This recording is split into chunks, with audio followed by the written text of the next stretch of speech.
They've continued to work and grow and implement their program and are setting the foundation for what they want to get accomplished here over the next couple of seasons. I think one of the most intriguing teams this offseason is the Miami Dolphins. The Dolphins have the capital to do whatever they want. They're competing and building a culture.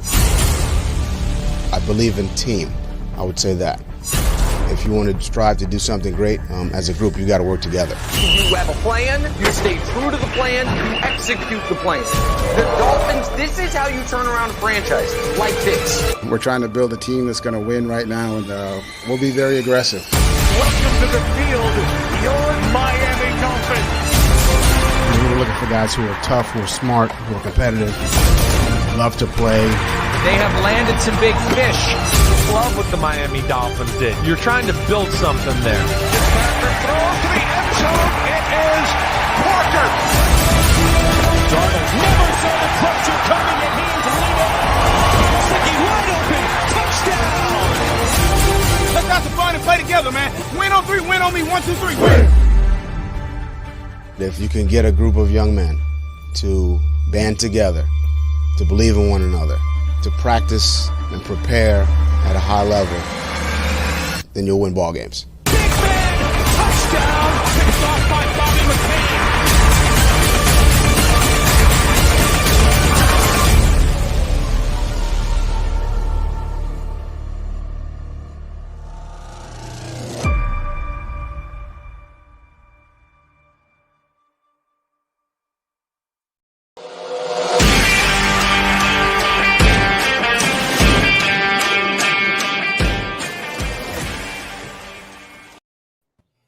What's good, Fin Nation? What's good? It's your boy Reason, and we're back for another one. And as always, I'm joined by the Jason Taylor to my Zach Thomas. What's good, EM?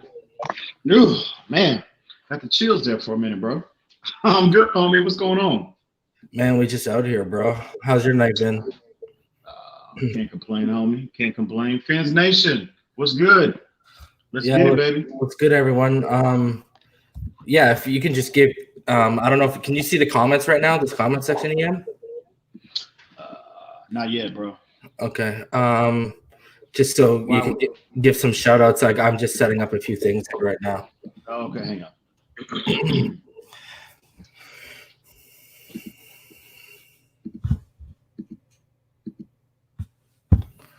1 second, bro. Let me book this up. Yeah, no worries.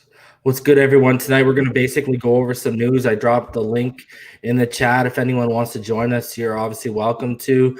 We'll also be opening up 2 mega boxes of Panini Chronicles. Some really, really nice cards in here. 1 autograph here, 2 per box on average. So, yeah, if you could give some shout-outs, I'm just going to get a couple of these things set up because we were talking a little back there. Cool. So, yeah, just shout out everyone that's in the comments if you can, bro. I will, bro. Oh, you're still loading? God, bro, we're still loading, bro. What do you have, a 1987 Mac?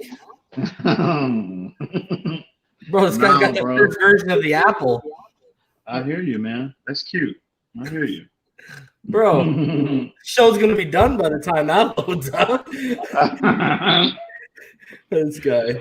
Oh my God, that's real cute, man. Oh my Lord, you got the Mac. You got the Mac Hollins of computers, bro. Looks nice. Go. Looks nice, but performance, bro, the durability. Damn, man, what's going on? What? Here we go, homie. Yeah, man, we appreciate everybody again coming out and hanging out with us, bro. The usual suspects. Hang on. Yo, this man over here. There we go. Yeah, man. I see you. I see y'all. Word of mouth. What's good? Damon Dees. What's good, homie? Larry L. What is good? Dolphin 82. You already know what it is, homie. Joe B. Good to see you. Let me see here. Big Dick Cheney. That is funny. That is funny. Oh my God, man, that's funny. Marino the GOAT. Fins up, baby. Sharif, good to see you, man. I hadn't seen you around. Hadn't seen you in the comments in a while, man. I hope everything is good with you. D82, you know what it is. Jazz 803, what's good? Chad, what's good? I see you. Let me see, bro. Fake Spike. Familia, you already know what it is, homie. Nico, I see you, man. I see you. G-Rock, what's good? Shake. What's good, homie? Aquavision. Havoc. Benedict, I see you. What's going on, man? What's going on, man? Why you gotta do it like that? Good? You know, Havoc know what time it is. Let's see here. Man, I see, man. Everybody coming through, bro. They flowing through. Yeah, I see D Howard's back. Darth Vader. Give us a second. We'll add you. Cool. Darth Vader, I see you, homie. What's good? DM Fins, what's good, homie? Dang, DM, you gotta, man. We ain't seen you in for like forever, bro. You need to come on the panel tonight. Excuse me. You have a seat at the table tonight, bro. For real. At the round table. Troy Ortiz, what's good, man? Infinite Trauma. Troy Ortiz. Good evening from Portland, Troy Ortiz says. What's good? Did you shout out Shake Money? Oh yeah, Shake. It's good, Shake Money. Ricketic. Rick. Yo, actually, because we got people starting to come in backstage, so I will add you guys in a sec. Before we get to that, let's shout out our Patreons real quick. Just show that love like we do every show. And guys, if you're coming in, smash that like button. Y'all already know what time it is. Make sure you know what I'm saying. Like, hit that subscribe button if you haven't. Smash that like button just to help us out a little bit in the algorithm. So, Infinite Trauma, Rhino Sith, our inaugural Patreons. Shout out to y'all. Fake Spike 94, Joe BKALJ, Ramon Casillas, Seth, Mr. Two Bits, and of course, he came back to the right side. Shake Money. Welcome back, homie. Absolutely. So I just wanted to shout out all our Patreons. Guys, honestly, hit me up on Twitter, social media, Instagram if you're my Patreon. If you have any topic ideas, I know, KA, I still have your idea written down. Don't think I forgot that. But if you guys got any topic ideas, anything like that, hit me up directly. Shake Money, I did see your message finally about the Wingstop shirt with Matt Collins. That was classic. It's because you were under a request. You actually didn't pop up into my inbox, so I proved that. So I should see you when you message me directly now. Matt Collins. Yeah, he sent me a picture of Matt Collins' next manager uniform, and it's a Wingstop. It's a Wingstop manager shirt. That's ridiculous. You should be ashamed of yourself, Shake Money. You should be ashamed of yourself, bro. Y'all gonna go to one of these games and Matt Collins gonna see y'all out in the stands, bro, or tailgating or something. You gonna make him put his hands on you. Y'all need to leave that man alone, bro. Yo, Matt Collins is probably going to be buying a ticket, just like all these other people. So he'll be removed by security if he gets out of line. Yes. I hear you. What's good, D82? What's good, D Howard? What's up? Hey, what's good? I just called in to say this like now, but y'all was right about Tua. I was against drafting him, but the man leadership and work ethic, he already showing it. I don't have to see him throw a pass. I know he more a leader than we had in a while. I know I seen him run and it don't look like their hip hurting him at all. Yeah. So all I'm saying is he don't have to. I don't know how he gonna play in the game. You know, rookies make mistakes. But what I'm saying is his quality of his leadership, the way you see him talk and handle himself in interviews, man, he ready for the prime time. I agree. Yeah, he looks. I want to start him, but I'm afraid of our offensive line. I got to see how they develop first. But if our offensive line okay, I say he ready to go out there game one. Yeah, he looks phenomenal. And that's basically been our stance, D. Howard. Our whole thing has been if they're okay with the offensive line and he shows off not only in training camp but in the whiteboard room, you know what I mean? He catches up on the playbook. The terminology comes easy to him. Mm-hmm. And if we still believe, we always go back to what Flores said last year when he went back to Fitzpatrick. He said, I'm going to field the 11 guys who give us the best chance to win. And and I'm not saying Flores also said this part, but that's what he said. But obviously it's because the feeling in the locker room was Fitzpatrick gave us the best chance to win. I really believe that if all the players see Tua kill it on the field, Tua kill it in the quarterback room, and he kills it in the film study, you're going to have players that are going to be thinking of us that are going to be saying, yo, this kid's ready. Like, he probably gives us the best chance to win at this stage right now. But I think where a lot of people aren't figuring out is, and I agree with you, every rookie's going to make mistakes. It doesn't matter what position that rookie's in. That's just the nature of the game, of them now going up against grown men, the best of the best. Whether you're on the offensive side of the ball, defensive side of the ball. In college, on the other side of those 11 guys, how many racks you going to the show? Maybe 2 or 3 if you're facing a really good team. Yeah. You know what I'm saying? You're going to be facing a lot of jabronis. Now you're up against the best of the best. And with Tua, my expectations, if he starts 16 games, to me, this is what everyone's expectations, like the ceiling should be, where everyone should say, yo, we've got an amazing quarterback. If that guy can give me 3,000 to 3,200 yards, if he can give me 20 to 22 touchdowns, and if he can give me 7 to 10 interceptions, that's a phenomenal rookie season. I agree. Like, I've heard people out here, I want 30 touchdowns. The rookie record is 26. Okay, Peyton Manning and Baker Mayfield hold that honor, right? So I think with Tagovailoa, that should be people's expectations if he starts all. And you know what? With those numbers, with a rookie quarterback, I think we make the playoffs. Yeah, I was going to say you can win with those numbers. You can win with that.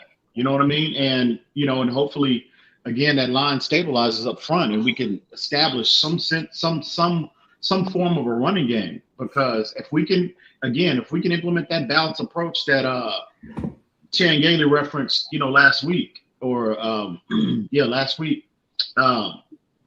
going to bode well for our team overall. I really think we'll be in playoff and division title contention, not just playoff. So absolutely. And the second thing is, I'm sorry, Josh Rosen, but I got half of the money for your bus ticket, man. No, don't worry. Don't worry. It's coming. It looks like we saw a Bleacher Report dropped an article today that we're going to kind of go over, and Josh Rosen was mentioned in that article. So I'm not going to get into it too much right now, but I think I think the writing is on the wall for Mr. Josh Rosen. Yes, sir. Too bad we couldn't get none for him in a trade, but his time is up. He gonna be in that cut. Yeah, but you can't. At the end of the day, you can't blame the Dolphins. The situation we were in last year. I mean, that approach. We talked about this last stream about how they are. They're leaving no stone. Unturned. Looking for acquiring talent. So you can't blame them for taking a flyer on Rosen. You know what I mean? At that point last year. I ain't mad at him. Yeah, you invested a second round pick, and you took a flyer on him. You got him in your program for a year. You got a firm evaluation on him. He's just not the guy. You just cut your losses and move on at the end of the day. No, you know what I saw someone tweet out today? And she's known as basically a Josh Rosen supporter. She's got like 10,000 followers, something like that. And she said, I wish one team would love Josh Rosen as much as the Bears love Mitch Trubisky. And thinking to myself, like, you know what? Josh Rosen's got the chance to be a starting quarterback on 2 different franchises in 2 years. How many people get that? Yeah, you know what? The Arizona Cardinals moved off of him, But then the Miami Dolphins opened up the door and said, walk on in. Mm-hmm. And you know what? He couldn't, bro. He shut the door on his own damn self. I know. At the end of the day, nobody's to blame but Josh Rosen. I don't understand. 2 opportunities. You know how many people would sell their one of their children, bro, to be a start to get the opportunity to become a starting quarterback for an NFL franchise? At the end of the day, he did not take advantage of the opportunity that was given to him. That's just it. And I don't know why people just can't. It's crazy to me. They just don't. They can't comprehend that. At the end of the day, the kid is just not as talented as everybody thought he was coming out of UCLA. Again, teams miss on evaluations every single year. They miss. And at the end of the day, this kid is just not as talented as everybody thought he was. And hey, look at it this way. We weren't the team that spent the number 10. How mad would people actually be if it was our 10th overall pick? Oh. Just as mad as we was about Ted Ginn. No, you want that one. Yes, Deion Jordan, that type of mad. I just got to mute you, D, till you settle down just because you got a lot of feedback coming through. No, yeah, I agree, bro. But here, let's segue to this. Yo, hit me up in the private chat, D Howard. Let me know when you're settled down and the background noise. I think I have an echo going on right now, too. Yo, so the perfect segue then, I guess. So Bleacher Report basically came out with biggest names who could be cut, a 2020 NFL roster bubble. And lo and behold, number 2 of 8, there's only 8 players on this list, is Josh Rosen. And it goes on to say it wasn't too long ago Josh Rosen was one of the biggest names in the quarterback draft class, eventually becoming the 10th overall pick in 2018. But Rosen is a good example of how quickly things can change in the NFL. And then it goes on to say the Arizona Cardinals threw Rosen through wolves as a rookie, and he completed 55.2% of his passes with more interceptions than touchdowns for a team staff that was eventually fired. The organization then couldn't pass up Kyler Murray at number 1, and Rosen went to the Miami Dolphins where he got in just 6 games. Now those Dolphins have made Tua Tagovailoa a first-round pick and hung on to veteran Ryan Fitzpatrick. There's still some upside with Rosen, especially if a team ever permits him some consistency, but he clearly won't be unseating the new potential franchise passer anytime soon. And while the Dolphins could get creative with Rosen on the practice squad to technically roster 3 quarterbacks, both parties might be open to letting him seek opportunities elsewhere since Fitzpatrick's clearly the starter until Tagovailoa is ready. Wow. I hate to say we told you so, but damn, God damn it, we told you so. Obviously, Bleacher Report sees things very similar to we do. That in terms of this situation, they see it very similar that we do. We've been saying this. We've been consistent about this. Ever since even before they even drafted Tua, we thought that Josh Rosen had no long-term future in this organization. So yeah, we're sitting at midway through the season. We were saying midway. Yeah, exactly. So this is another confirmation of what we've been saying all year long about this kid.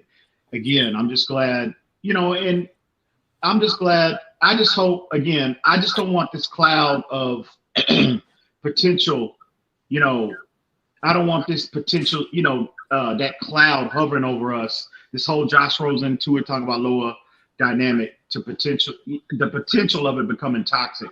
I just want it, I just want it removed as soon as possible. So hopefully they choose to move on from him sooner rather than later. I get this whole issue with COVID-19 and the whole quarantine, keeping a third quarterback quarantine and everything. I understand. I understand that being important for this year, but I just think it's me personally. I just would rather them move on, and I would go. If Jake Ruddock hadn't signed with another team, I would opt to bring him in as my third guy. So hopefully they move on from this kid, sooner rather than later. So another confirmation. Damian D82, any thoughts? What's up? Any thoughts? I agree with everything EM said about Rosen and the Bleacher Report thing. Also, I was wondering 2 things with our tight end situation. One, you think Smythe's going to make the team? And two, I know there's no truth to this. I read an article about that was in the Miami Herald, and I know it's just like a wish list on things that is making me think. Should we invest in trading for another tight end? Because you saw the Zach Ertz. Yeah. But it made me start to think like Gesicki's only a receiving threat. We need a tight end who can be a receiving threat, also a blocker. Blocker, not even a dominant blocker, just a blocker in general. Well, you look at this. You look at this draft. You know, you got Kyle Pitts coming out of Florida. You got Pat Freiermuth coming out of Penn State. They're both very good in the open field. They have very good soft receiver hands, but they're also good blockers. Even Brevin Jordan, you can say, is a pretty good blocker as well from Miami. So I like the tight end class. My thing is, do I want to spend a first-round pick on one of those guys? Because you're probably going to have to pick your mid first round, or if you have a pick in the 20s, you'd probably have to use it on one of those guys. I think they'll both be gone. All three of those guys, I think they'll be gone by the early second latest because they're pretty talented. This is, we talk about how bad this tight end class was this year. Next year, the top three could potentially all be game changers, right? So, and they're also very good blockers. Like I said, too, this is why I posed this privately to EM. I've said, what do you do? Do you take a guy like Micah Parsons or a Panay Sewell, depending on where you are with your first pick, or if you're a little bit back in the top 10, do you take that Jalen Waddle, that Rashad Bateman, get your receiver if you're past 5, or if you're in front of 5, you get Parsons or Panay. And then now with that pick, if you're sitting around between 15 and 20, do you go get that tight end? And all of a sudden now we really are starting to replicate a little bit of what the Patriots used to do, except we just hope one doesn't catch a murder charge. Wow. Sad to say. That's fact. That's real talk. EM, Damien, and D82, I challenge you all to go back in your mind how deadly, no pun intended, were they when Hernandez and Gronk were on the field? Unstoppable. You ain't got to tell me nothing. I'm a Gators fan, so I already know about Hernandez back in college. Hernandez was a weapon. So you've seen Pitts. You've seen Kyle Pitts then, D82.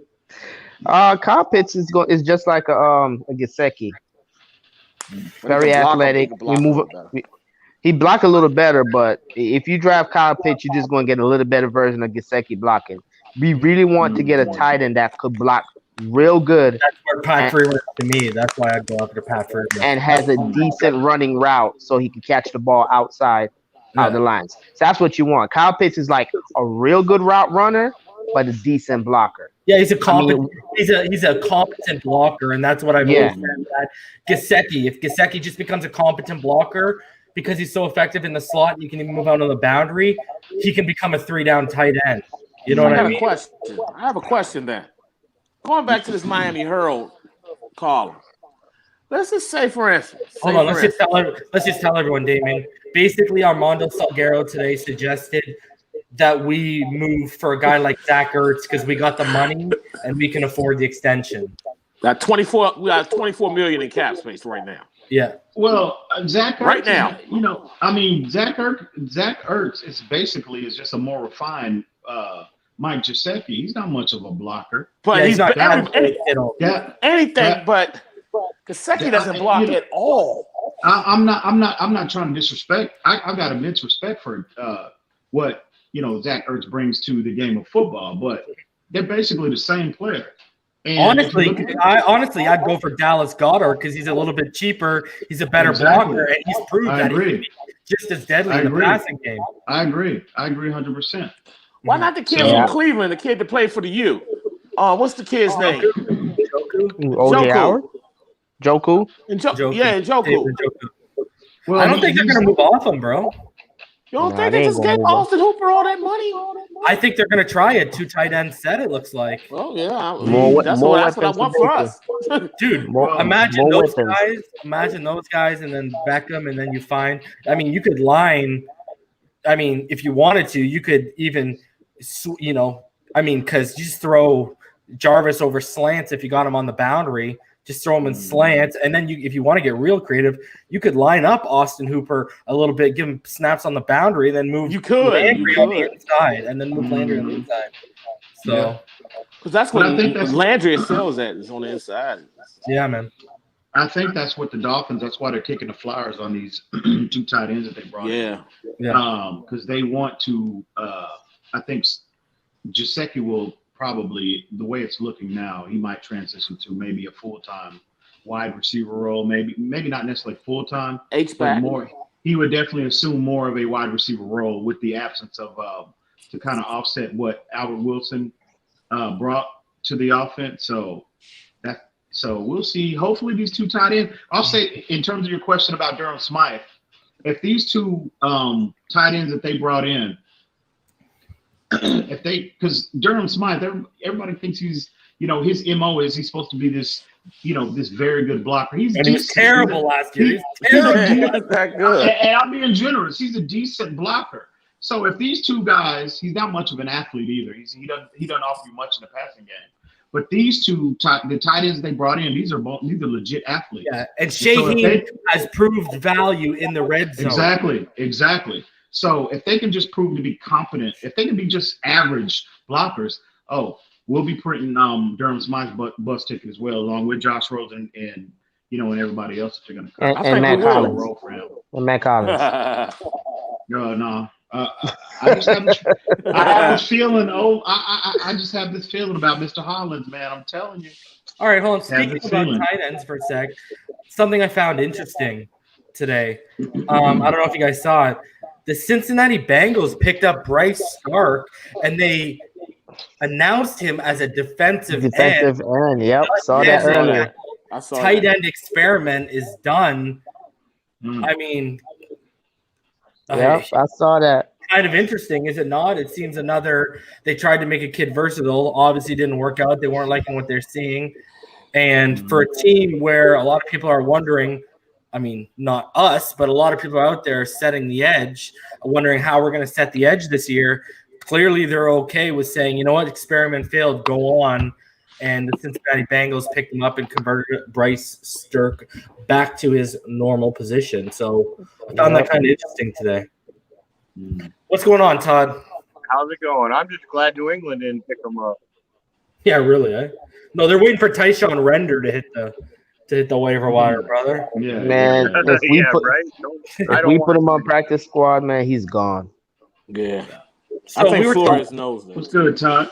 How's it going? Yeah. We were just talking about the slot a little bit, and there's an interesting article a couple of days ago. And it says with Albert Wilson, it was from Barry Jackson. He says with Albert Wilson and Alan Hearns opting out of playing this season, the Dolphins believe they might have found their new top slot receiver, Chester Rogers, the undrafted former Colts player who signed Sunday. Though Rogers will need to compete with Isaiah Ford, Gary Jennings, and potentially others, Rogers enters as a slight favorite because of its extensive body of work and decent production. Undrafted out of Grand Lake State, the 6-foot Rogers was primarily a boundary receiver in his first 2 NFL seasons, but played mostly in the slot in the past 2. But here you go. Let's go past his PFF stuff, and people can look that up. Something that I found curious is at the bottom here, it says, at this point, the Dolphins appear inclined to use Jakeem Grant on the boundary as opposed to the slot, though everything is fluid. So again, me and him have been consistent since his Texas Tech days. That's where he cut his chops, was on the boundary, the slot. And it seems that these guys believe that's where he's still. So who's going in the slot? Preston or so? He's probably going to be your back. He's going to be, he's going to replace them on snap. Well, I think or big sets or big wide receiver sets. He'll be out there for sure. Gotcha. I think all of them will be interchanged. All of our wide receivers will see, snaps in the slot. So honestly, I think that's why we're picking up all these tight ends. I think they want to make Gesicki the new slot receiver. Yeah. I want to say. I keep telling people he had the most. People had to realize with the whole Albert Wilson thing. Mike Gesicki last year, I keep hammering it into your guys' head. Mike Gesicki last year had the most snaps in the slot and on the boundary out of every tight end in the NFL, and that includes Travis Kelce, George Kittle, whoever you want to name. I think the stats was like a reason, like I said, I think last week on your show, 440 plus snaps in slot. and 200 and I think 60 snaps on the line. So that tells you a lot. And that's when we had a slot receiver. And he's a sure and slot receiver. He doesn't drop a lot of passes. Yeah. I think that's legit. The only drawback I see with Gesicki moving to slot is if you put Gesicki in a slot and you have Parker on the boundary and Williams, you don't have a separation when it comes to wide receivers because those guys don't get separated. They are most likely a physical, high point catching receiver type guys. You don't have that Wilson, that Jakeem Grant on the field that separates from the guys. That's the only problem. But then again, who cares about that? I don't know what tape you when you was watching last year, bro. Devontae. Parker don't get separated. No, he don't. Who doesn't? Who don't get separation? He don't get separation. He's most likely every time Devontae catch a pass, the corner's around him. He's more of a high point type of guy. He catches the ball in the air. He's not a separation guy. If you look at the stat, look it up. He does not get separation from his cornerback when he's running routes. Every time the ball comes to him and he catches the ball, the corner's around him. He doesn't get separation like Albert Wilson or Grant. Not every. I gotta look back, but I don't think. I'm telling y'all, look back on it. Yeah, he took advantage of a lot of 50-50 balls fits through up there, but he's not a separation wide receiver. I don't know what tape you. I don't know what tape you was watching last year. All due respect, Dolph 82. All due respect, home, but I really don't know what tape you were watching last year. Bro. The Eagles game. In my opinion, that was the biggest leap he took last year. Which he incorporated a lot more routes on the route tree in his game last year, and we highlighted 3 of his games some months ago. About 3 months. Well, I'll say about 2. Some streams back, I should say. We highlighted 3 of his games, bro. And we highlighted, the growth we saw from a route running perspective. So that Eagles game, did he make a lot of plays, high point in the football, and that's his MO, right? That's his MO. I mean, Julio Jones, a lot of his production comes from that, comes from that aspect. But to say this kid is just a 50-50 jump ball receiver and he doesn't get separation. Oh, homie, I don't know what, bro. I highly suggest you get back in that film room. Yeah, I've seen Preston Williams get separation too on the other side. Absolutely, and Preston Williams around the Dallas game, and Preston Williams, according to him, he didn't even know what he was doing. Yeah, he didn't even know what routes he was running. He was just out there freelancing. Yeah. And up until he got hurt, he was the leading rookie receiver in the National Football League. So he was the leading receiver on our team as well. On our team as well. So and I want to see linebackers cover Gesicki in the slot. Now I would say now in terms of your statement about Gesicki not getting consistent separation. Well, he's a tight end. I mean, he's 255 pounds. I mean, he's not a shifty guy. His game is not, short area quickness. His game is, high catch radius. You know what I mean? 50-50. He has that element to his game as well. So that's a little more accurate in terms of the evaluation on Mike Gesicki. But Devontae Parker and Preston Williams, I have to push back and disagree with you on that, homie. All due respect. All right. We disagree to disagree. All right. So let's keep it moving here because I know we were talking about the cap for a sec. So basically, here's where things stand. The Dolphins currently have $25 million in 2020 cap space per the NFL Players Association website. About $3 million will be needed for a 16-man practice squad. If the Dolphins get lucky with COVID-19 and injuries and don't need to use any of the remaining cap space this season, and they can carry over that $22 million to use next spring. Problem is, Miami stands less than $7 million below the 2021 cap if it comes in at $175 million. According to my numbers and those of Sportrack.com, the Dolphins have $168.5 million in 2021 cap commitments to their top 51 players under contract for 2021. Only the top 51 count against the cap. So if Miami can carry over more than $22 million and combine it with the $7 million in current 2021 space, if the 2021 cap is $175 million, that would leave the Dolphins with about $29 million in cap room next spring. Again, this is if, as you guys know, we're at about, I think it's like what, 198.5 million right now is the cap, right? So this is basically taking if there's going to be the drop that's being discussed because of the impact of COVID financially. So, I mean, you can play with the cap there, and I'll say this.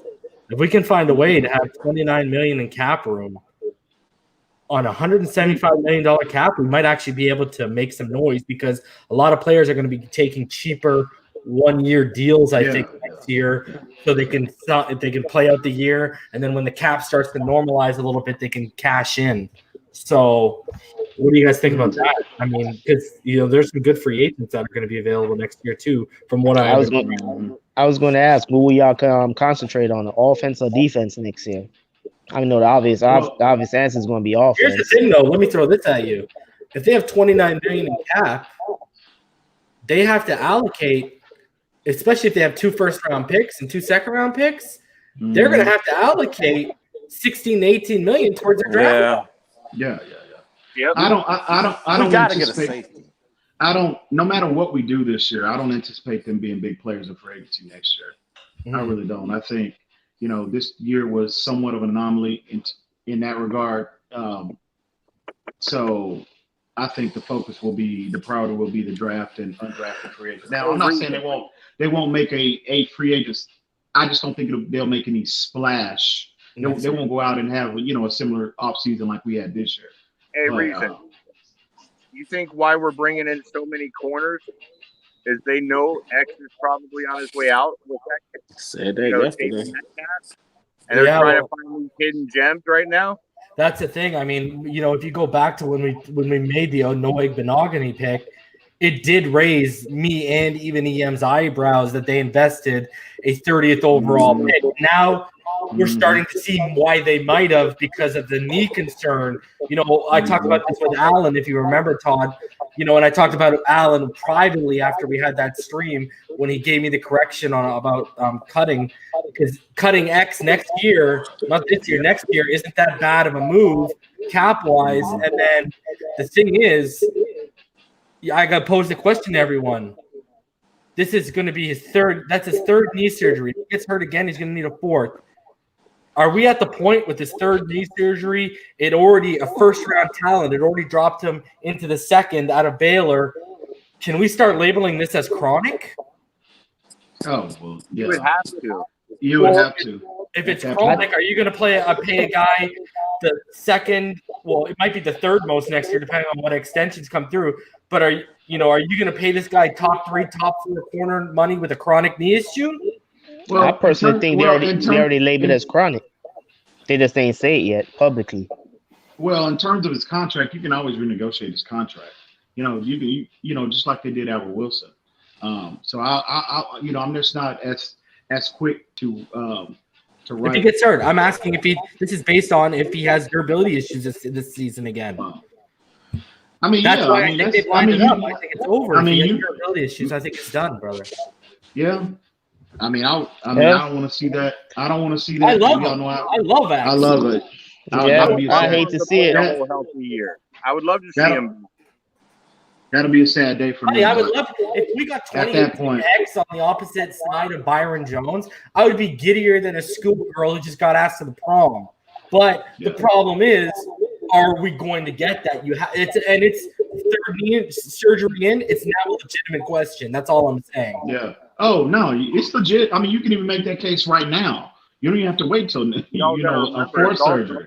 It's also a growth of Nick Needham too. Yeah, and that's an interesting point, Todd. I was going to get to that. If these two, if Noah Benogany or Nick Needham or any other quarterback on our roster shows significant improvement, you know what I mean, and they prove that they can assume that number 2 cornerback role, that's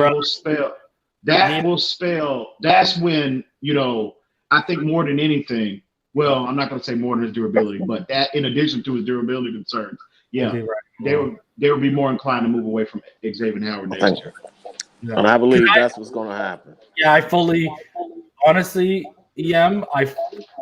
of all the players this year that are returning, I expect Nick Needham to actually take the biggest step forward because I think Preston might take a little bit of time because of his injury. I do expect him to take a step forward, but I don't know if you'll see it right away. But Nick Needham, I just got a feeling, man. I just, we talked about this guy shouldered the weight. I was up there CB1 last year, and he was locked down when he had to be, man. Obviously, he had mistakes. We've already talked about this. Every rookie at every position on the football field is going to have some kind of a learning curve. They're going to make rookie mistakes. That's why that's an actual term. It's going to happen.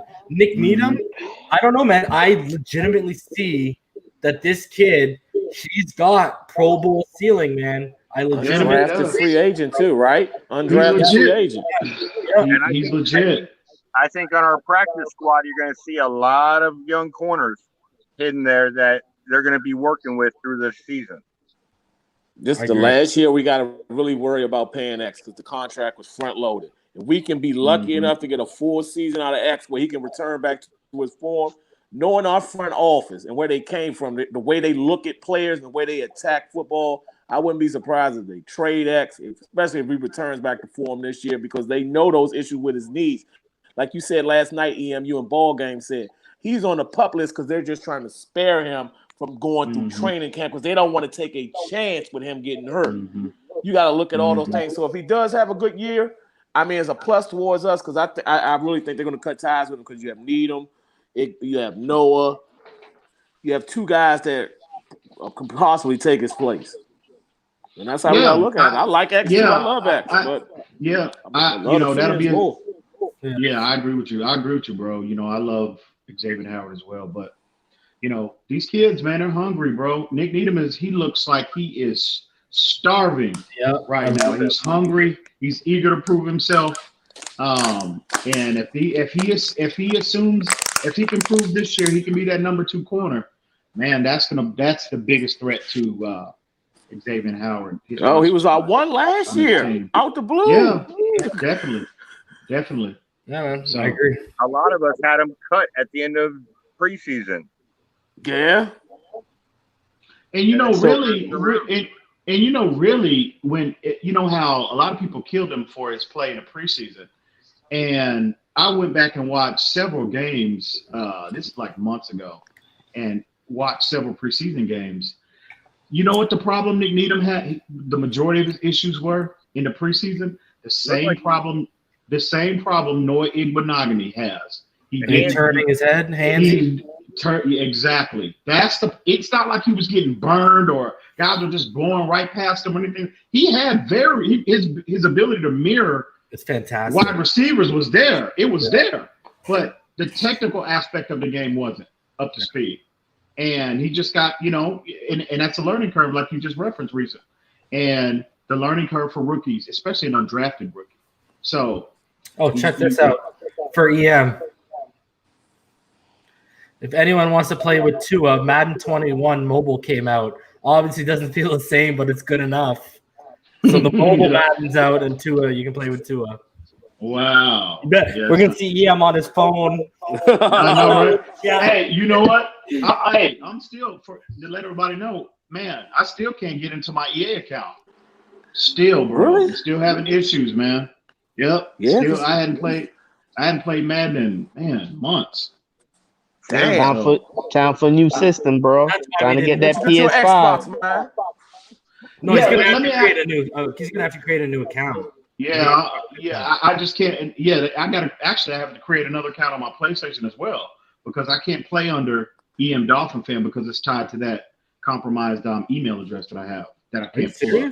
That's like your own gimmick, though. Yeah, exactly. You got to figure that out then. I mean, I've called AT&T. I've called Oh yeah, because your email, right? It's because your email's like you can't find the password to the original email, right? Exactly.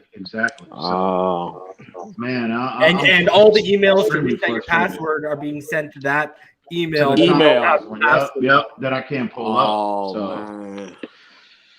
Yeah, bro, I'm extremely frustrated, man. So, I mean, if I have to create a new account, I'll just have to create a new account because I'm not gonna stop. I'm not gonna stop playing Madden. But it's just frustrating, man. I hope anybody in the comments, maybe y'all have any advice or anything. Maybe y'all can kind of point me in the right direction to get this resolved. But I've tried everything that I know to get the situation I was wondering where the Madden games were going. I was like, what, did EM retire? No, bro. No, that's why we haven't done it, is because that's going on. Damn. So we didn't get to cover this, but let's go into Devon Godchaux. This is a part we wanted to cover about his Zoom when he was made available to the press. He was asked about how the pressure is going to work through this scheme in terms of getting towards the quarterback, and basically explained that the Dolphins, if disciplined, have all they need to pressure the quarterback. He said scheme pressure works well. You have Flo, who was with New England, and they had the scheme pressures, and you just have to have everybody do their jobs. If the nose tackle's got to penetrate, he's got to penetrate. And the buck probably has to do a stunt or he's got to do something. So you've just got to have everybody on the same page, explained Godchaux. I think once you do that as a defense, you're going to get sacks. You're going to get numbers you want. You're going to get the tackles for losses. You're going to do all of that, but you have to do it as a team. It's 11 guys on field as a defense. And this is something me and EM have been continuously preaching, that with all these people, going back to the Chase Young days, if people remember why that video came out, scheme fits don't matter, by another platform, we were saying, yes, scheme fits matter because the way our defense is set up, all 11 guys got to work together because they are not depending on one person alone to generate pressure and collapse pockets. It's a team effort, and it's going to come from different spots, different plays in different situations. It's every play that's schemed up from this defense is going to be to the context of the situation they're facing. So all that being said, this is clearly why we didn't, trading up for Chase Young was never even a rumor, right? Like it never even came to fruition. So expand on this a little bit more, because this is, again, something we've been preaching since last season, let alone the off season, right? That's why Kiko Alonso got his ass traded last year. Correct. Didn't fit the scheme and wanted to be a damn loose cannon to do his own damn thing. He's not the only one. We had a safety that did the same thing. Who was that? Oh, Rashad Jones. Minka. Oh, Rashad. Oh, you're talking about Minka? Oh, you're very Rashad. I thought you were talking about. Well, Minka went rogue at practice. That's why I thought you were talking about. No, I was talking about Rashad Jones used to do it all the time. Yeah.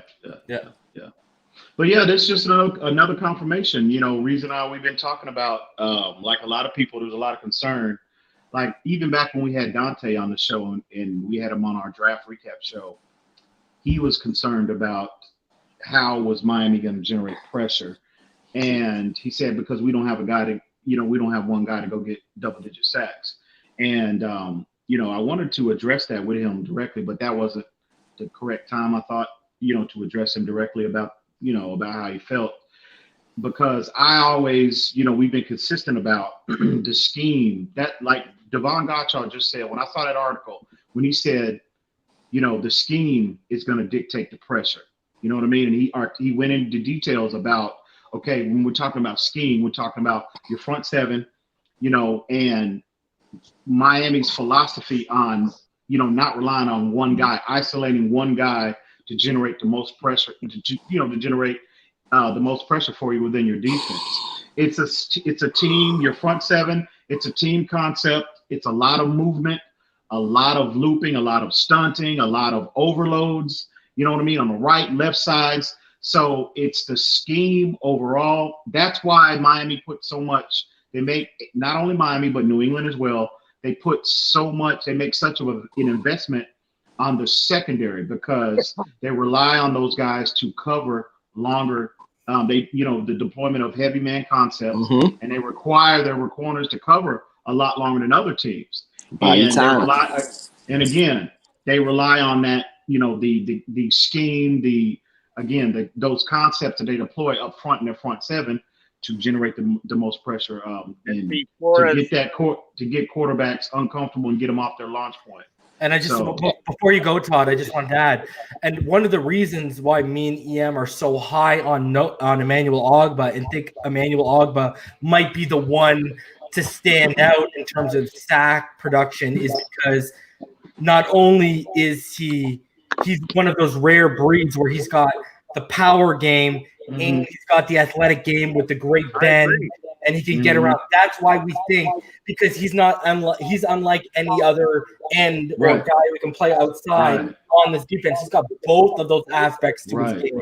Like you look at a guy like Shaq Lawson, it's a little bit more of a power game, right? So, but Emmanuel can go either. He can go up against a powerful guy, or he can basically be too much for that tackle or that offensive lineman to handle based off his athleticism. So he can attack in multiple ways, and that's why we think. That's why I've also said, and EM can back this up. That's why I think Emmanuel Ogbah only signed a 2-year contract, because we think him and his representation saw that as well, and they're like, "Hey, you might be able to cash in after 2 years in this defense." So, there you go. But and another thing. Go ahead, Todd. I see Flores wanting to have 4 or 5 guys with anywhere from 6 to 8 sacks rather than one guy with 15. Agreed. And another thing, it's a lot easier to take away that one guy with 15 than it is all 4 of those other guys. True. Yeah. And another thing, guys, I mean, a lot of people don't understand why is it so important for players to fit a scheme, because if one player goes out of his way and not follow his job in that scheme, that compromises everything. It compromises Ian. It compromises the entire defense. And I don't want to disrespect any regular football player watchers, but they can't see that on TV. They just see, what happened? That dude fucked up. No, that dude didn't fucked up. Maybe the dude who didn't freaking play the scheme on the line. You're gonna affect my monetization with the F-bombs, bro. Oh, my bad. Like, that dude messed up, but they don't see that on the line, that dude misses assignment, which caused the linebackers to miss their assignment and to compromise the entire defense. So it's important to get your players that fits the scheme and be disciplined, especially in the Flores defense, to do that defense, just like the Patriots. So I don't understand why. And I want to hear your thoughts, because I don't know if I brought this up to you, Em. So we've seen obviously Raekwon be really effective in the pass rush early on in his career. We've seen him be an absolute elite player in run defense. But you know what I found interesting, EM? The one true nose tackle they went out and got, Benito Jones, his strength is in the pass rush. Yeah, he's got a lot more than a bull rush to his moveset, which is kind of abnormal for a nose tackle. And it's crazy. Even when Benito Jones doesn't get the quarterback, when you watch his film, he's right there. He's still affecting the pocket. He's still getting back. It's just crazy to me that the one nose tackle they got, the one true nose tackle they got, but a team that needs to be a little bit better from that position in run defense, they got the guy who's proven that he could be potentially have the ceiling, and potentially be an elite pass rusher from that position. But that's why a lot of teams were surprised he didn't get drafted. Reason, I even saw that he had in some mocks, they had him going as high as in the 3rd round. Yeah. So a lot of teams, a lot of NFL insiders were surprised that we were able to get him as an undrafted free agent. So absolutely. That's why I posted the comments yesterday when you interviewed Dolphin Freak. You said, "Hey, post some comments." I asked you if Raekwon Davis. Yeah, but I wasn't gonna ask her like intricate about the nuances of football, brother. So Shake Money's got a $5. He just donated $5 through our super chat. Shake. New England does 3 safeties. Will Miami do the same, and who will be the 3? I think Brandon Jones, because he could play a linebacker safety hybrid the way he is in the box. Kid from Texas. He reminds me of Chunk. Yeah. I said that when we got him. I said that when we drafted him. I said, when I went back and looked at this kid's tape, what did I say, Reason? I said, no. I said Patrick Chung was a very good comp for him. He's versatile. He can play that nickel and dime linebacker for you. and he's very good around the line of scrimmage, like you said. Very good. Brandon Jones is basically going to see his work in the box and in the slot. That's basically where he excels. Yeah. I would say he's a better athlete than Patrick Strong as well. He's more athletic and aggressive as a hitter. Yeah, he's even Noah Benogany. That's the one thing when they were drafting secondary guys. Those guys, both Brandon Jones and Noah, are very aggressive hitters when they line you up. And for a guy that was converted from wide receiver to corner, Noah Benogany is a very good tackler. And he only been playing cornerback for 1 year. In open space. Honestly, EM knows I've been consistent. The only thing I've seen is he's got, like, especially in that Florida Gators game against Van Jefferson, he got to clean up the hands and he's got to turn his head before the ball gets out. Like, other than that, I love the kid. He's got everything you want. Yeah, he's got everything you want. And he even just took Cordrea. He took Cordrea Tankersley's number too when we cut him. So he's a G. He's a dog, buddy. Hey, I like he's got everything you want. want. When they played LSU, he showed up. Yeah. And against Bama, he showed up against Bama too. Yeah, he did. Oh yeah, Alabama. Yeah. But here's the thing, guys. When the big game was there, he showed up to play.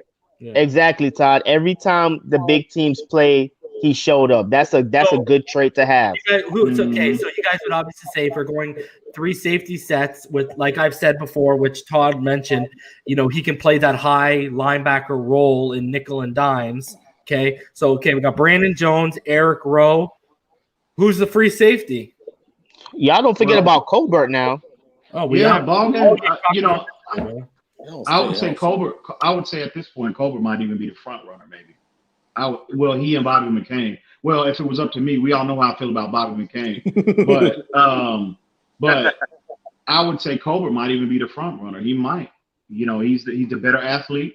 You know what I mean? He might not be obviously he's not experienced. Yeah, he doesn't stay healthy. Yeah, I agree. But the staff likes him. They really like his skill set. So they re-signed him, right? Yeah. They re-signed him. So I think they gave him a 2-year deal. Which tells you a lot because he's not, again, we always talk about this, he's technically not a Flores guy. Mm-hmm. So that shows you that they like what they saw. Yeah, but he puts the work off the field. You can become a Flores guy real quick. And I made mention of that. Alan Hearns looks like he's become a Flores guy. And exclude how we feel about him, it seems Jerome Baker looks like he's become a Flores guy. So who's that starting? Hold on, let's just go. Last thing before you guys can just have the floor while I open up these 2 packs of Chronicles. It says, according to a recent report, it appears that Ryan Fitzpatrick is on course to be under center for the first game of the season. No surprise, it's what me and EM have been consistent about. And it says and it's crazy, they use a word that I asked Alan, and when I brought on, I said, do people have to take in the context of the situation, given COVID, Fitzpatrick's experience with not only Flores, but Shane Gailey, et cetera, et cetera. And first thing out of Adam Beasley, using all the contextual clues we have, Ryan Fitzpatrick is on a glide path to starting week 1. The Dolphins have made a point to promote him publicly. He knows coordinator Shane Gailey's offense better than anyone on the team. Tua Tagovailoa acknowledged Thursday he still has a ton to learn. Josh Rosen seems more likely to be quarantined as an insurance policy this fall than see the field. Likely does not mean certain things could change in the next month. Tagovailoa could ball out. Rosen could take a huge leap forward. Good luck with that. And Fitzpatrick could regress. Reason. Oh, you just got some people concerned right about now. Oh no, some people are concerned now. Certain people are concerned about what you just read. Okay. You know why that is? You know why that is? You know why that is, D82? Because those people don't think with logic and reason. Don't know football. I agree with you, brother. I agree. I was just being sarcastic. Are those the same people that are out there saying, the same people that are out there saying Tua's got to throw 40 touchdowns as a rookie? Right. Is it? Yeah. Okay. I know you. That's been done before. Oh, EM ain't caught on. EM just caught on. I think I know what you're talking about now. I know what you're talking about. Not only does he got to beat the record, he's got to beat the record by 14 touchdowns. All right. 39 touchdown passes. Peyton Manning, who had the mind of an offensive coordinator, couldn't do that as a rookie. But, let's put those expectations on a rookie kid coming off a hip injury. That makes sense. Like I said before, guys. Oh, go ahead, EM. Go ahead. My bad, brother. Go ahead. No, you good. You good, homie. Go ahead. It's like I said on y'all previous shows, man. We all want to see Tua start. If I say Tua beat out Fitz in the game in training camp, okay, start him. But I also stated that if this two don't start for 9, 8, 10 games, it's not a problem. It's not a problem, guys. People are losing. D82, look what he's up against. He's up against the situation of COVID. He's up against no preseason games. He's up against a totally different training camp than even veterans of 15 years are used to.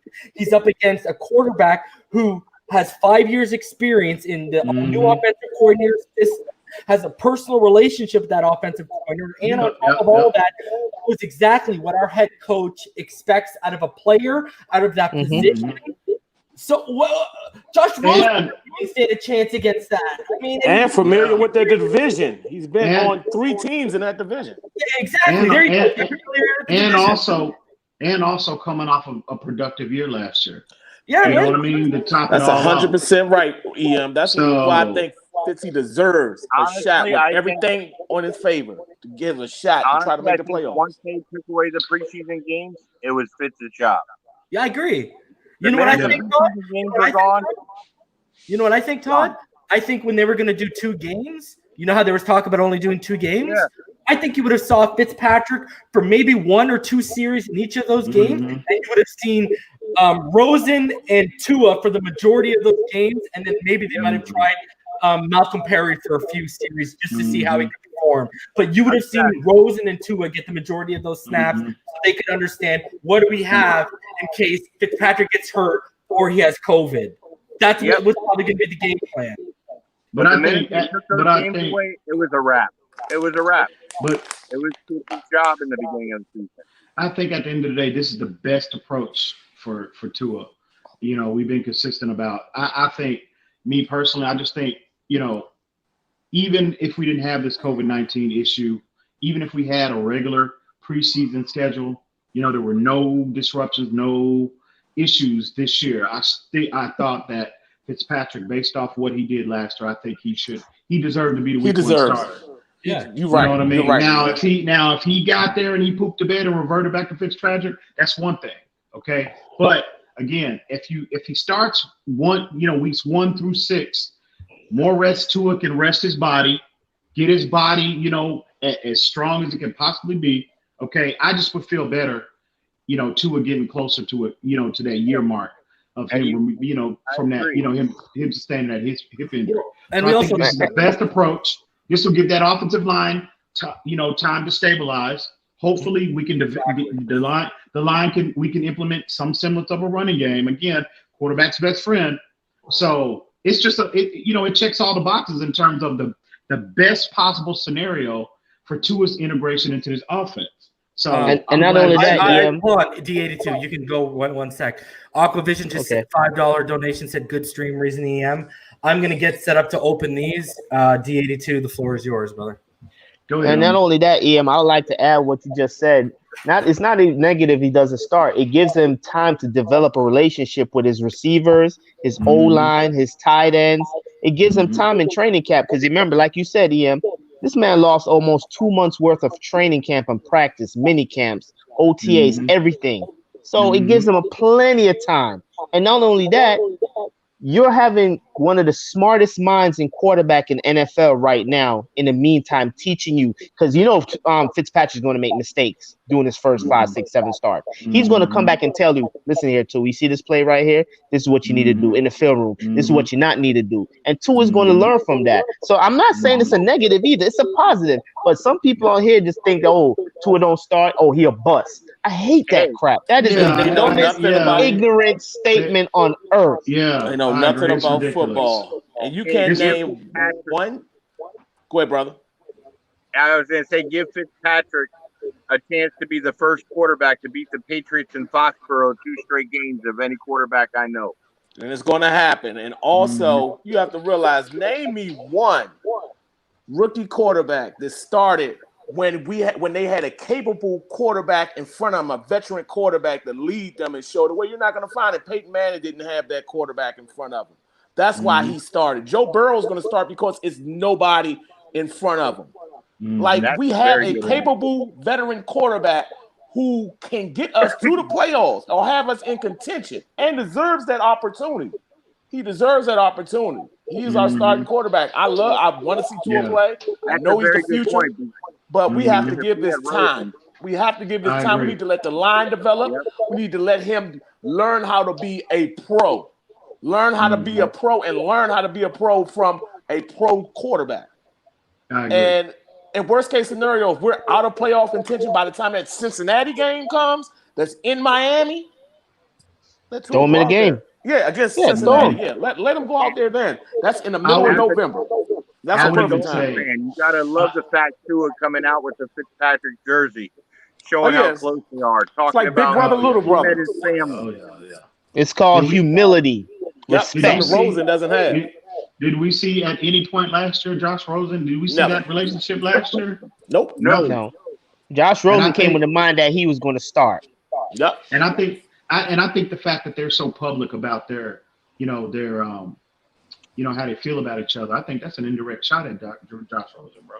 Yeah, it's like a big brother, little brother role. I truly believe he's the odd man out. He's the odd man out. Rosen. But you brought up a good point, because if Rosen was our only quarterback, Tua would be starting the season. But yeah, you brought up a good point. Most definitely.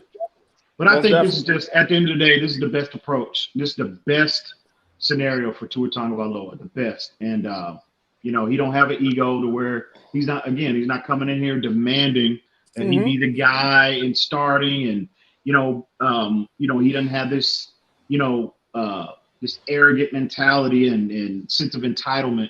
So this is the best, I think. At the end of the day, this is the best scenario for Tua Tagovailoa. And Fitz gives us a chance to win. Also, that's a bonus. Exactly. And see, Fitz gives us a chance to win. That's what gets me so frustrated. That's what gets me so frustrated with our fan base, how they just discount what this man was able to achieve last year. I mean, I don't understand. I'm like, are y'all watching the same film I'm watching? Are you watching the same film that I'm watching? Foxborough with the money on the line. Oh, we had something to play for. New England had something to play for. We drove down the field like 80 yards with 2 minutes left in Foxborough. I think with improvement up front, hopefully that line stabilizes. I truly believe Fitzpatrick can even, improve upon. He can make a significant leap in terms of his production. I'm with you, Ian. This year, I truly believe that. I am convinced of it. We as long as the wide receivers stay healthy. I don't care what nobody say. We're fit. And to show you how smart Fitz is, it didn't start happening until he took over the quarterback room. He became the OC, basically. Mm-hmm. Yeah.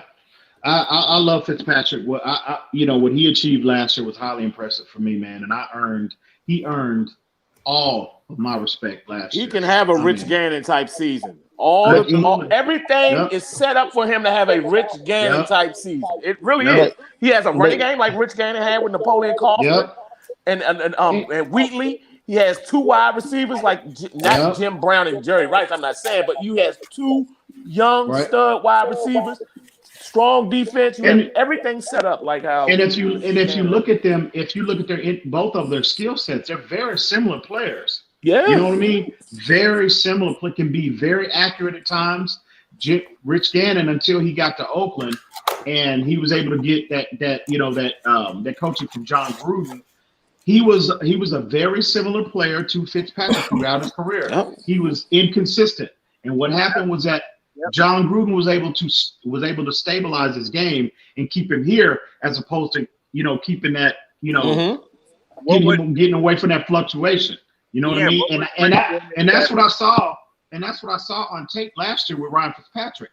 Yep. Consistency. He was so much cleaner with his mechanics. Yep. He was obviously his improvisational skills went through the roof last year. You know what I mean? Much more better decision maker. So that's what that discipline brings. You know what I mean? You want your quarterbacks to be here at times, but you definitely want them, you want them here.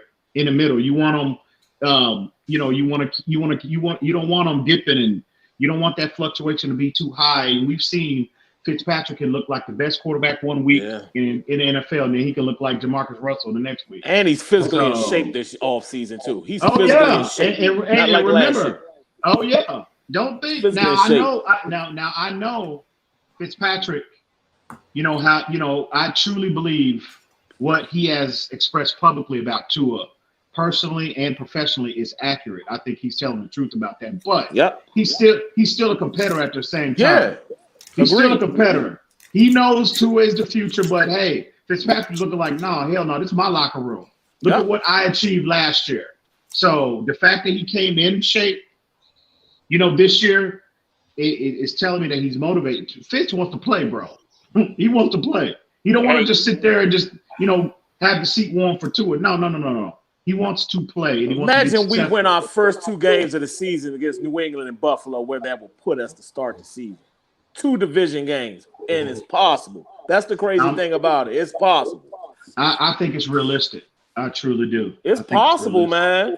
But we've improved drastically. But what y'all not noticed last year, y'all noticed the difference between how the team played for Rosen when he was on the field versus Fitz. Oh, absolutely. Y'all did not see the difference. I know y'all saw the difference. Yeah, man. Absolutely. It's like it's a total night and day how the team played. Better route arm running. Crisp offensive line was playing better. The defense was playing better. It's like they just they don't want to play for Rosen. I hate to say it, they just don't want to play for Rosen. That's why the receivers was dropping passes. Not making excuses because it's wrong to drop passes, but you just don't have no effort. You don't care because why your leader don't care. He doesn't take command of the huddle. He doesn't care. He has this entitled type of personality, and you're grinding, busting your butt every day in practice, scrapping and clawing to get to this type of pedestal, and then you have a dude who struts in here and think he's entitled to be the starting quarterback. He's entitled to be the leader, entitled to be the captain. Ain't done nothing. How many 38-year-old quarterbacks do you see running off the field at the end of the season with a player on his back? Yeah. And they only won 5 games. Enough said right there, man. Right, I thought I won the Super Bowl, man, at the end of that game, man. This is Fitz's team. This is Fitz's locker room. This is his team. So, like he said, though, he's just the placeholder for Tua right now. Yeah, we all know Tua is the future, but Fitz wants to play. Fitz, he's a competitor at the end of the day as well. So, but guys, I know y'all mentioned it on the show the other day, but I finally saw the picture. I couldn't attest to it. That's why I didn't speak on it. But I finally saw how Christian Wilkins looked today, man. That dude lost a lot of weight. I haven't seen it. Yeah, man. I'm telling you, bro. What is going on with him? Somebody get this man a burger. Somebody go get him that double. Get him that number 2 at Wendy's, bro. Because, man, I was like, bro, I don't know what happened. Dude. I don't know if the coach told him to go on this plan because we have you in another role this year, which tells me if you lose a lot of weight, you're going to be attacking the quarterback a lot more as the defensive end in a 3-4 technique. But, dude, that's at least 15, 20 pounds. Yeah, he looks under 300 now. Does he really? He and I'm not exaggerating. He looks about 290-ish, 295-ish maybe. Because he played about 315 last year. Yep. Yeah, he looks about 290. He's lost a significant amount of weight. And again, Dolphin 82, maybe that's part of the plan. I don't know. Maybe the coaches, they got it with him in the offseason and go ahead, Reason. Is your brother is a San Francisco 49ers fan, right? Oh yeah. Yo, I've got a bunch. Yeah. Look at this Brandon Ayuk I just pulled, bro. I've got a bunch of nice Brandon Ayuks that I can sleeve them up for him, and after I'm done pulling all my cards, because for KA all day, I'm sending him all my Jalen Hurts. I could do the same for your brother if he wants all the Brandon Ayuks I get. Yeah, let him know. I will. All right. But I don't know. But yeah, he looks thin, a lot thinner. than he played last year. I don't see Wilkins doing it without the coaches happening for it. That's a good point, Todd. That's exactly what I was about to say. He doesn't seem like a player that. I mean, something is up. I mean, you just don't lose 15 pounds all season for no reason. Question. Especially at the defensive tackle. That's about 25 pounds. And he looks, he looks even thinner in his upper body too, his arms. He doesn't look like he has that girth. That's what's concerning to me. It's not necessarily his midsection and his lower half, but it's his upper body. He just doesn't look strong. He doesn't look as big and imposing as he did last year. Is he trying to be more? You think he's trying to have more mobility? Yeah, more speed. Maybe. I mean, that's a possibility. More speed. Maybe. But yeah, we'll see how he looks. We'll see how it looks on the field. But yeah, I saw Reason and we saw it a couple weeks ago. I was like, bro, man, I don't know what's going on with Buddy, him.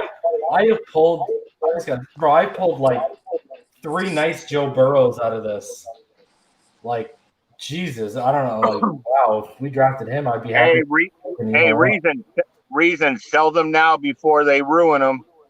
Yeah, I know, eh? Buddy, a Tua Tagovailoa rookie card right now. A Tua Tagovailoa rookie card. There's from Don Ross Elite. So Don Ross Elite, the hobby box would right now in Canada, it's $499.99 because it's like $300. It's like $379 or $399 in the US. So obviously exchange rate, bro. A Tua Tagovailoa pen pals. So what it is it's Tua. He's in his jersey, but it's only like you don't see the number. It's from like just below the neck up, and he's in the jersey and autographed just in black ink. So nothing special because there are like gold and silver ink ones. $1,400 right now. Hey, EM, you ready for a laugh? What's that? I heard a New England fan saying that we had the worst defense in the AFC East. Wow. Oh, really? Ian wasn't on that. I think he left the stream. Have they not seen what the Jets are going to look like without CJ Mosley? Terrible. And Adams. Yeah. What a retard. A New England fan said that. Wow. Okay. Actually, it was a New England YouTuber. Who is New England starting linebackers? Just want to have a question for that because most of them are out on the COVID list. Like they opted out. They only who's their starting linebacker? Hey, did you see that seventh round pick by New England this year? He just retired. No. Who was that? The center that they picked up in the 7th round retired today. New England's 7th round pick. Really? He didn't want to play football anymore. You know what's the best part, Todd? I didn't see that. The clearly racist kicker that they drafted with all those tattoos. Oh yeah. And he's even got like a German name, like Rosen or something like that. Like, wow. Yeah. Yo, he had to remove the tattoos. He got the tattoos too. Yeah. Wow. Yeah, it was great. I know Belichick pissed in the scouting department. No, Belichick don't care, bro. As long as you kick the football, bro. Yeah. He don't care. Yeah. Fucking Belichick, man. Well, yeah, he had a murderer. He had a fucking murderer on there. He had a murder on his team. Murder on his team. So yeah. You can't tell me they weren't aware of maybe not necessarily him going out and killing people, but they had to be aware of some of his extracurricular activities. Oh yeah, just like team, bro. Just like Urban Meyer was, but shit. I mean, talent outweighs a lot of that's stuff. True. Especially in football, talent outweighs a lot. Hey, you know what they say. You know what they say on the Gators. We had a murderer, we had a priest, and we had a rapist all on one team, and a racist. Oh god, all 4. Racist, murderer, rapist, and a priest. I can't say too much. I'm a Nebraska Cornhuskers fan. We had Lawrence Phillips. And we won a championship that year with all 4 of them. I really can't say. We let him play after he raped the girl on campus. We still let him play that season. We won a national title. That I tell you, Lawrence Phillips' story, man. That's one of the more tragic. That's one of the more tragic stories. It really was. That dude could have been he could have been all-time great, bro. Yo, it was sad. And with that, who's that running back that the Denver Broncos drafted? He got caught with all the guns. Maurice Clarett. Oh man, I thought that guy was going to be a beast. That was LeBron's boy because they were both from Ohio. They both had that hype coming out of high school. He was messed up mentally, man. I saw him. I saw him in an interview not too long ago, and seems like he's got his head on. He's got his head right. Okay, that's what's up. Yeah, it's bigger than sports. Those issues. Right. It's bigger than sports, man. Right, man, and he's doing big. He's doing good things now. So, did you see who the 49ers got? No, who was that? Jordan? No, they got him. Yes. But they just got done hiring our coach who got caught with the cocaine. The Lions. What? Forrester. Yeah. I saw that. Hey, Todd, no one knows how to handle a line better than that guy. That dude. Because immediately the offensive line coach, it just makes sense. Only the Dolphins. But that shows how bad Gates was as a coach. To let that type of stuff go on under his nose, like they not have a clue. Did you mean to say under his nose? Oh man, that is funny. God, I'm glad we had a front office we have now. I'm glad we don't have that type of mess no more, man. I agree. Nah, don't be too happy. There's a lot of people who still don't like Greer. There's a lot of fans who still don't like Greer. They're still blaming Greer. Why he didn't have no say? Greer did not have the power until now. Tannenbaum ran the show back then. He did exactly.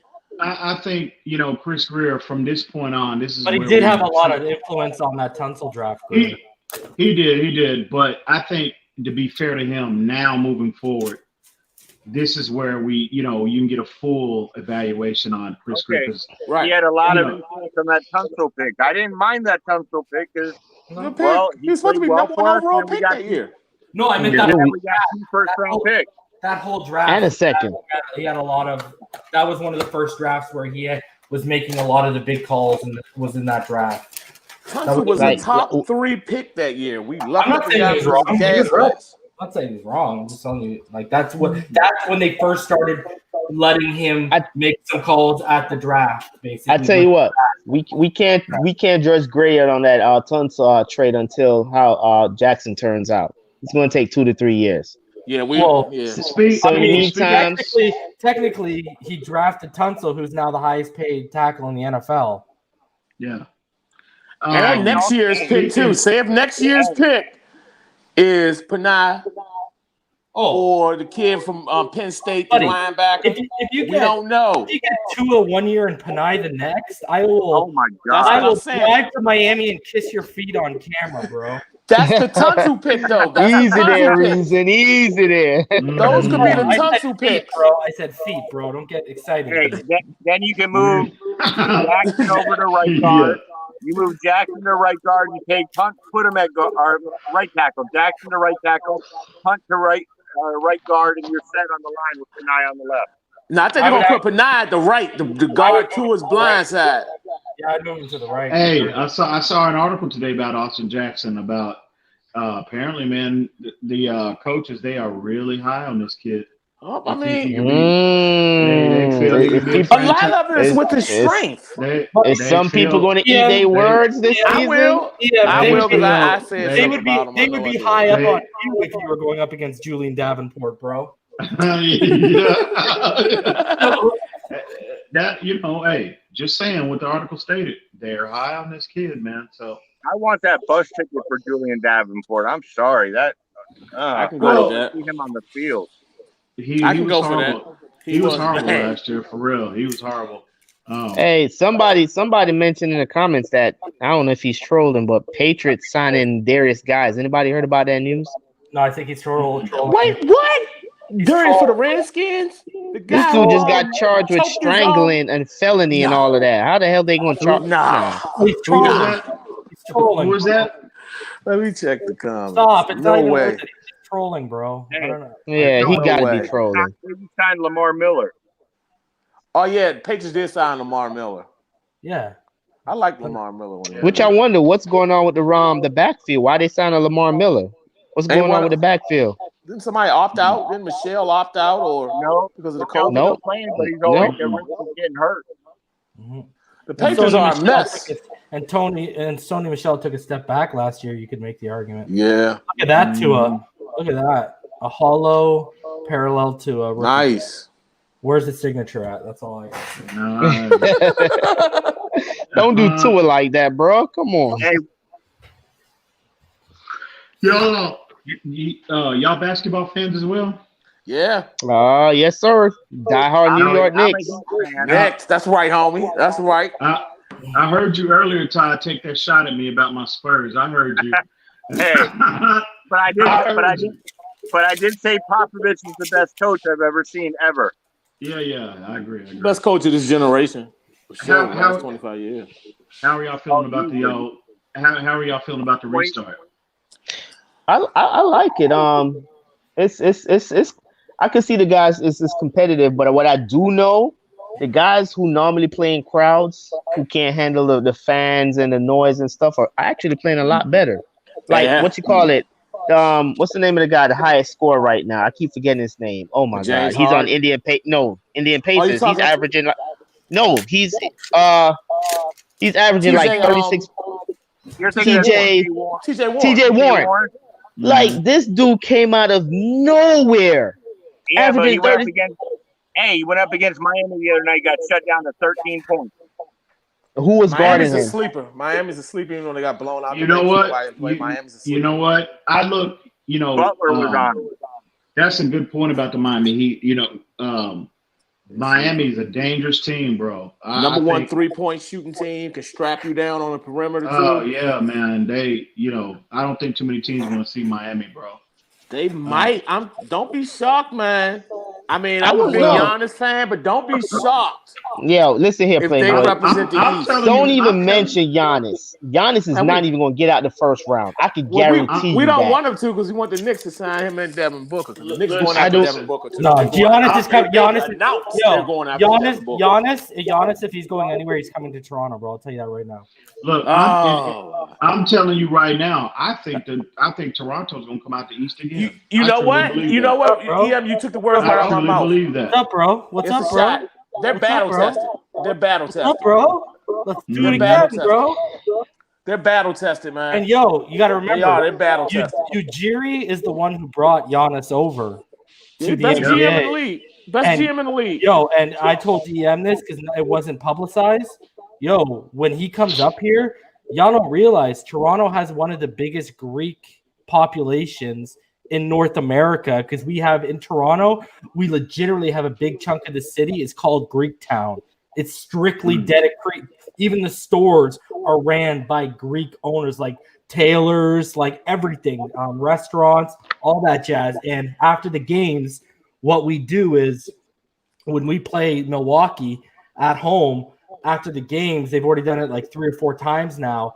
What they'll do is basically they will give out tickets to people from Greek Town, and they will allow them to stick around after the game.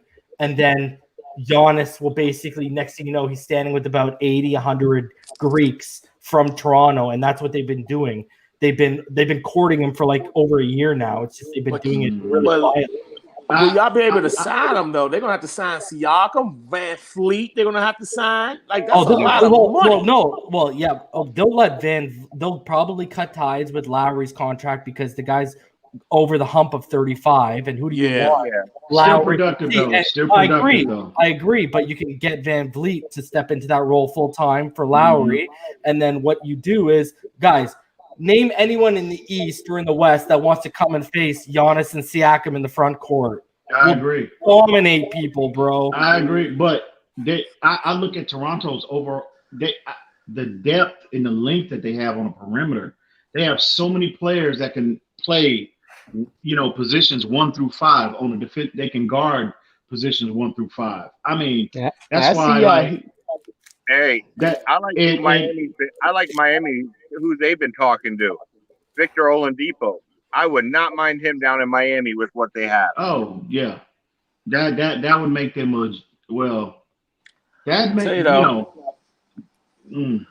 sleep on the Celtics, man. I like Oladipo, but him going to Miami, I still would put them in the category. I can't give it to Celtics. I hate them, but in a 7-game series, it's not a hate them. Brandon Tatum. They still young, man. They still Brown. young. They still young. Haywood. 7 games. I hate the Celtics. I'm done with that Celtics. I'm done with Boston, bro. Yo, I hate them, but they had their window. They missed it. They missed it. That's what I'm thinking. I'm thinking Tatum, honestly, if Tatum don't move from the Celtics, I don't see Tatum passing the second round in the playoffs. New Jersey's going to be better than Boston next year. Huh? New Jersey's going to be better than Boston The Brooklyn? Year. Well, I mean, LeVert, I'm wondering if KD and Kyrie's going to slow down the development of Charis LeVert, man, because LeVert is a baller, man. Dude can score. Dude can score. And I'm just wondering will they slow him down with Kyrie. I don't think so. Hey, I don't think so because look what KD did when he was back with Oklahoma City. They had 3 of them running and gunning. You had Harden, him. Come on now. So who do y'all think? So who do y'all think are the favorites in the West, and who do y'all think are the favorites in the East? I know I'm gonna sound like a homer, but I think Miami could be up there as a sleeper. You're a homer, Todd. I would have to You're a homer, Todd. Right now. You're a homer, Todd. Yeah, you're a homer for real. You're a homer, Todd. I'm telling you, I love you, Todd, but you're a homer. Let's keep it real, guys. Let's keep it real. The West, I know people gonna say the Clippers. I would say the Clippers over the Lakers. I'll say the Clippers. Like I say the Clippers because they got the deeper team. Now, if the Lakers brought in back Bradley and they had Rajon Rondo, they missed Bradley. They missed Bradley. That's a good perimeter defender. They cannot guard the perimeter. Exactly. I would have gave it to the Lakers if they had Bradley and Rondo to move the ball around when LeBron is on the bench. But right now it's the Clippers. I hate to say it's the Clippers, but just because they're the tomorrow. Man, listen here. Come on. The Lakers can't guard the perimeter. Listen. You need one game plan to shut the Portland down. You know what that game plan is? What's that? Let Lillard score 60, 70 points and focus on the next team. That's it. But Melo's look good in the bubble. Stop it. Stop it. McCollum's playing with a hurt back, still giving you 20-some games. Stop. Like I said, who they missed last year. Nurkic is playing like a beast, man. It's been the last. That's not a good matchup for the Lakers. It's been the last 2-3 years. Damian scores. Let him score. That's it. Everybody else focus on the next team. Half court yesterday. It doesn't matter what you do from half court. A one-man team can't freaking take a man to the finals, dude. That's the whole game. Why you think they never get past the freaking second or third round? They went to the Western Conference Finals last year, man. One time. When is the last time they did that? It was last year. And when did you start? Last year. That's it. How long they been trying to get to the Western Conference Final with Lillard? Come on, man. All that I'm saying is we're gonna see when this Lakers series comes because they're gonna beat Memphis tomorrow.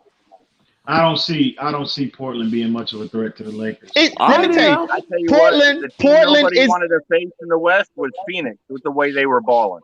Listen here. I love Devin Booker. He's gonna be the next Nick.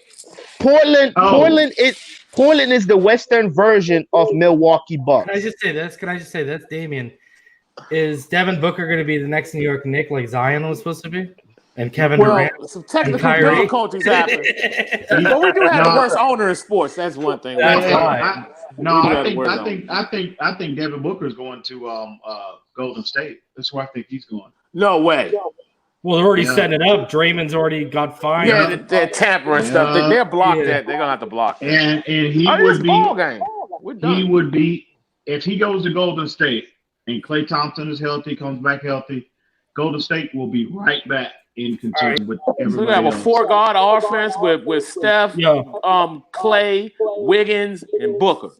We got to. You know what?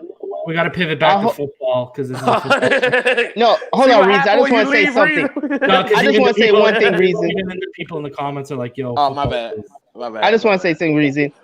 Just remember this stream. 10 seconds. Remember this stream. That's it. Just remember this stream. When it comes to the Heat and the Bucks, just remember this stream. That's all I'm gonna say. Leave it 100.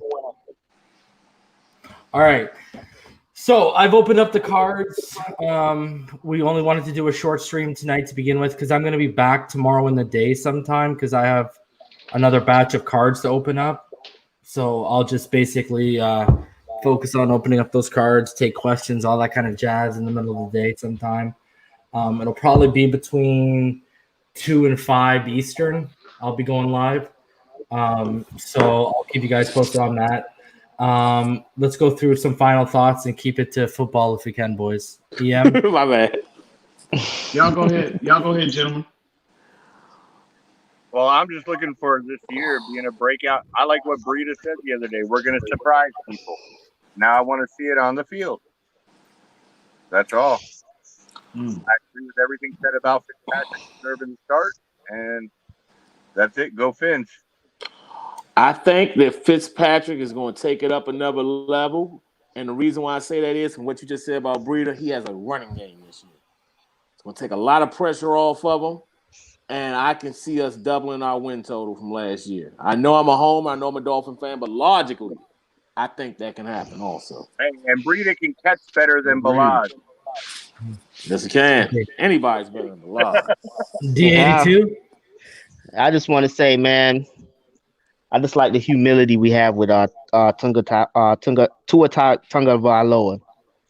Humble, not trying to, say that he's the man. Great leadership. I think we finally got a quarterback for the last 20 years. I'm stoked. Nice. Yes, we do. Yeah, I just want to piggyback off, the article we talked about earlier about Fitzpatrick on track to be the starter week 1. Again, I just want to, I just think that's the best approach for Tua at this stage. Let him get healthy. I mean, he's already healthy, but just get him as healthy as he could possibly be before you actually put him out there. Hopefully our line stabilizes. Hopefully Preston Williams comes back and, he's the player that we saw early on last year prior to his ACL injury. And I just think that's the best approach. And it's I'm glad to see that article. I mean, I was like really, really pleased to see that's going to be the approach. Hopefully that'll be the approach of the Miami Dolphins this year. So, yeah, man, it's close. We're less than a month away, gentlemen. It seems like we've been waiting on this season for like 10 years. 29 days to be exact. We're less than a month away, and it won't be long now. And all of this talking, all of this foolishness that's been going back and forth between fan bases is going to come to a screeching halt here soon. And but I agree with you as well. I think we could be sitting here, with a 10-win season this year. I think that's a realistic. That's a huge possibility. A what win? A 10-win? 10-win season, bro. All right, that's double the win. I'm gonna be the dude. I'm gonna be the dude to temper expectations. I think people should be setting and I'm gonna be writing an article about this. I think people should be setting their sights on 7 or 8. I think if people start setting their sights on 9, 10, that's a dangerous thing because if we don't reach that, people are gonna think that the season was a failure without looking at the whole context of the situation. But I'll be writing an article on this and going into deeper detail. Just a recap of the signatures I got. J.J. Taylor, running back drafted by the New England Patriots, and Reggie Corbin out of Illinois, and he's an undrafted free agent. So I got a ton of nice Justin Herbert cards, obviously, a ton of nice Joe Burrow cards, obviously, and I got one really nice Tua card. So tomorrow I will be back in the middle of the day, just because I got things going on in my house that's going to allow me to do that. So I'll be back. I want to say around 3-4 p.m. I'll probably come on. I'll probably only be on for about an hour or so. I got 2 boxes of Panini 2020 contenders that are guaranteed 2 autographs per box. And then I also have a CeeLo pack full of 30 cards with some parallels in it too and potential autographs. How much do those cards cost you up there? Okay, so the Chronicles that you just saw me open, they have such nice cards in them. Like they have Spectra, Don Ross Elite. They actually take from, I believe it's 7 different brands and they put it in there. Those mega boxes retail, I don't think you can get them anymore. The Chronicles, I know the Prism are really hard because they're like Target, but the mega boxes, which is the ones I opened up the last 2 nights, they're $40 US retail, but I paid $50 US, and then obviously you got to add on my conversion rate because I'm Canadian, and then you got to add on the shipping rate. So, for example, those 2 boxes, shipping, conversion, and everything, cost me about $160. Damn. Reason. I just want to say something else. Hold on a sec, bro. The Prism stuff that I brought in yesterday, it cost me $70 US for the mega box, and I think it's about $50 retail. But obviously, you can't. It's hard to find a retail. And then I got Panini Contenders that I'll be doing tomorrow, and those cost me, I believe, $95 US for the both of them. And I think those are they're blasters, so they were only like $25 US retail. But again, super hard to find because Prism, Contenders, and the Chronicles that I was just showing came out in like April, May. So they're really hard. Like right now, the stuff you'll find on the shelves at Target is more 2020 Prestige, which you guys saw me open like 7 or 8 blasters of those over the course of a couple of days. But I don't get the mega boxes up here. All we get is the blaster boxes, or you got to order the hobby boxes. So I'm going to be going into I'm just trying to figure out which hobby box. I'm probably going to buy the box that I just opened. I'm probably going to buy a hobby box of that, which is $279.99 Canadian plus tax, and my provincial tax is 14%. So I'll be buying a box of that. I'm looking at a box of Luminance, which is only 40 cards. Only 40 cards. You're guaranteed 3 autographs and 1 memorabilia card, and that box is going to run me probably about $375 Canadian. And then I'm looking at another brand. It's called Legacy. They got a pretty good product. They got Brett Favre on the front, and that's going to cost me about $200 for the hobby box. So I think I might roll with the hobby boxes because you're guaranteed bigger hits. Like in mega boxes and blaster boxes, it's harder to get the big name guys, but in hobby boxes, it's way easier. So just more expensive.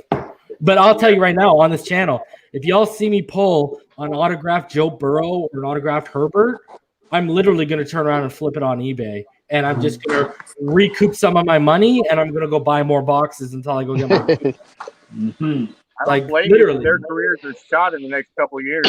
Well, exactly. And yo, bro, if you're interested in cards, go look up this brand, Don Ross Elite, bro. $4.99 for like. You want me to tell you something painful?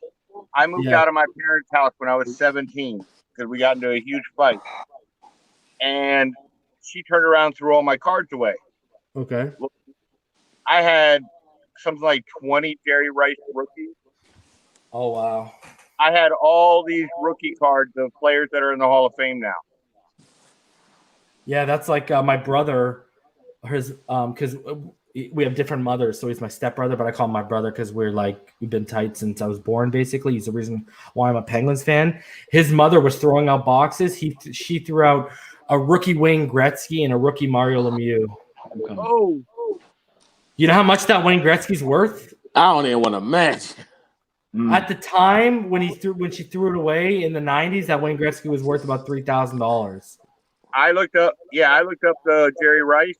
They're $800 a piece for the card that I had 20 of. No. Wow. Oh, you want to hear a good story? I just told DM this. The best man at my wedding, he just told me, one of his buddies. Okay, a couple years ago, he came into financial hardship, okay? He had a first appearance Black Panther, and he had a first appearance Cable, okay, from comic books. Oh, he loves Cable, so he decided, this is before the Black Panther movie and everything. And it was graded. It was graded by PSA. It was like a 9.5 out of 10. Like that's like ridiculous. Okay, he sold the first appearance Black Panther for $800. One just went in an auction for just over $100,000, 9.5 graded. Bro, good God! Oh, I know he's killing himself, bro. He lost it, bro. He's looking at that cable, and that cable's worth like $600.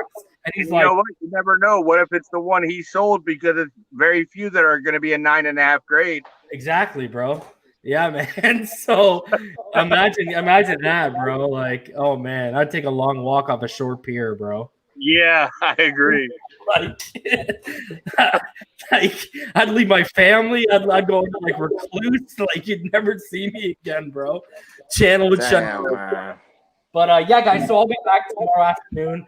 If anybody wants to come on while I'm on, we can come on. We can shoot the take some questions. I don't know if the DM will be around in the middle of the day. I'm just doing it in the middle of the day so I can have my night available for me because the wife has been a good sport the past couple nights. And next week I start the new podcast with Gridiron Brawl. So Friday, Tuesday, Wednesday, and Friday I'll be podcasting. So yeah, so I want to hang out with her a little bit. But yeah, guys, we'll see you tomorrow in the day.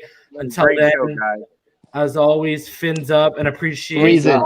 Good article. Appreciate you, homie.